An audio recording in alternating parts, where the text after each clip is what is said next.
కళ్ళతో చూస్తే ఏ కదలిక లేకపోయినా ఒక 2 సెకండ్స్ అలా చూస్తే చాలు మన కళ్ళ ముందు మెమొరీస్ అన్నీ అలా ఫ్లాష్ అవుతూ ఉంటాయి. అదేంటో ఇప్పటికే మీకు అర్థమైపోయి ఉంటుంది. అదేనండి ఫోటో. మన లైఫ్లో జరిగే ఏ ఈవెంట్ అయినా సరే ఆ మెమొరీస్ని మనం ఎప్పుడూ మర్చిపోకుండా గోడకు తగిలించే ఫోటో ఫ్రేమ్స్లోనో లేదా ఆల్బమ్ చేయించి దాచుకోవడం చేస్తాం.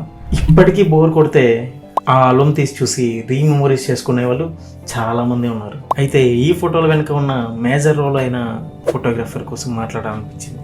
అయితే ఇంకెందుకు లేడు, స్టోరీ మొదలు పెడదాం. దిస్ ఈజ్ హరీష్ కొరడా. మీరు చూస్తున్నారు ఎస్కే స్టోరీస్ ఇన్ తెలుగు. నేను ఫోటోగ్రాఫర్ని.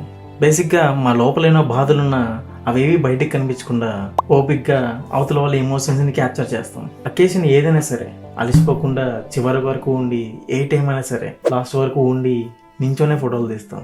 ప్రకృతిలో అందాన్ని మరింత అద్భుతంగా చూపించడానికేనేమో దేవుడు ఈ ఫోటోగ్రాఫర్ అనే డిస్టినేషన్తో మమ్మల్ని కనిపెట్టాడు అనుకుంటా.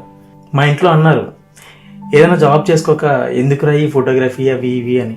మా ఇంట్లో వాళ్ళు చెప్పారని నాకు నచ్చిన జాబ్లో జాయిన్ అయ్యి ఆ సిస్టమ్ ముందు కుస్తీలు పడేకన్నా క్రియేటివ్గా ఫోటోలు తీస్తూ ఇలా ఫొటోస్ తీయడంలోనే నాకు ఎంతో సాటిస్ఫాక్షన్గా అనిపిస్తుంది.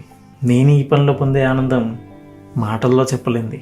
ఫైనల్గా నేను చెప్పేది ఏంటంటే, జరిగిన క్షణాన్ని ఒక్క క్లిక్తో మళ్ళీ జ్ఞాపకంగా గుర్తు చేసేవాడే ఫోటోగ్రాఫర్. ఈ టాపిక్ని ఇంతటితో ఎండ్ చేద్దాం. మళ్ళీ ఇంకో టాపిక్తో మళ్ళీ మీ ముందుకు వస్తాను. అంతవరకు బై బై నౌ.